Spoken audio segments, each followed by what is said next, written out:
Ajokortilliset vanhemmat voivat myös ajoittain itse virittää nuoren mopoa suljetulla alueella tai viedä mopo syyttömälle osapuolelle. Myös valtuutettujen huoltoliikkeiden puoleen voi kääntyä ajokauden aikana tai liikkeiden puoleen voi kääntyä ajokauden aikana tai yhteydessä.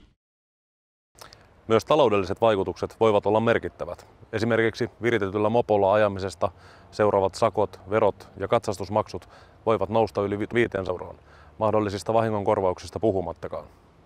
Onnettomuuksiin liittyy monenlaista inhimillistä tragediaa, jos nuori mopoilija on aiheuttanut esimerkiksi poliisille vahinkoa tai itselleen. Onnettomuudesta seuranneet psyykkiset ja fyysiset arvet voivat seurata mukana läpi elämän. Liikenneturva ei hyväksy moposta. Näemme työssämme usein sen vaikutukset ja seuraukset. Turvallisten rajojen asettaminen kuuluu ensisijaisesti lapsen huoltajalle, ei opettajalle. Vanhempien on hyvä muistaa, että puuttuminen on välittämistä.